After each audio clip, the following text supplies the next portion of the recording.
Hey, I was kind of like Kim. I was trying to take it all in, but I feel like I was supposed to share this. As Kim and Tamara are talking, I'm making cupcakes, so we're in the kitchen. Love it. Um, and my son's birthday tomorrow. But I think of these two ladies because God was doing something in me years ago, and I was introduced to Tamara on a virtual event.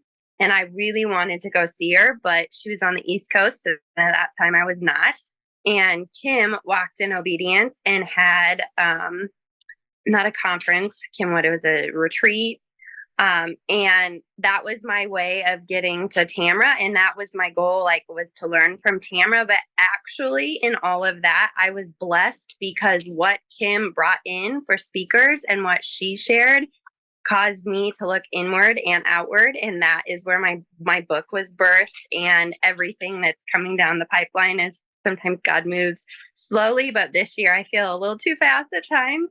But to me, I'm a connector. And so I don't look at humility in the sense, for me, I don't um that's not like a focus of mine. For me, I'm one of those that if somebody's like, "Oh, am I being humble enough?" It actually makes me want to throw up because I'm like, if you're asking that question, then no, because you're looking at yourself and you're self-driven at that point. And so to me, I think the most humility comes from, like you've shared, and just to kind of piggyback it, is as we're trying to connect people. That's like my favorite thing in the world, is being able to connect people. Like, oh yeah, I know Tamara. Hey, let me tell you about this. Oh yeah, Kim has this. Oh yeah, Sandra has this amazing fashion show. Like all of those things, that's my favorite. And so I think for me, humility wise, what I struggle with is what God is calling me to, offering that to the world, because I feel like deep down I'm a connector. I would much rather connect somebody.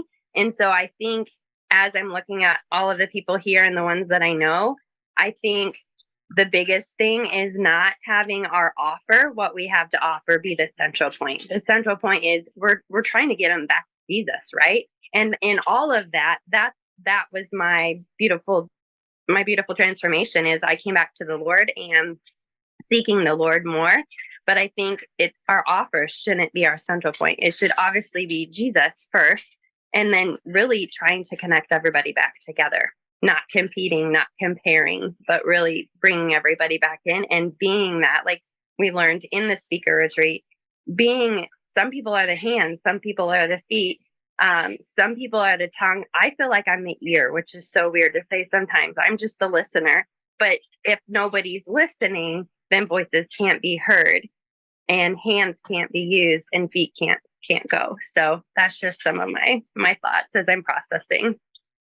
So good, Rachel. Thank you so much. Yeah, it's funny. Like when you think about being a body part, like my shoulder doesn't ever have to think my arm, my bicep to do the work, right? It just, they work in synchronicity, in the expectation they're going to do its job. It's going to do its job. And it's just, that's how we should be working. And it's in a space of serving one another.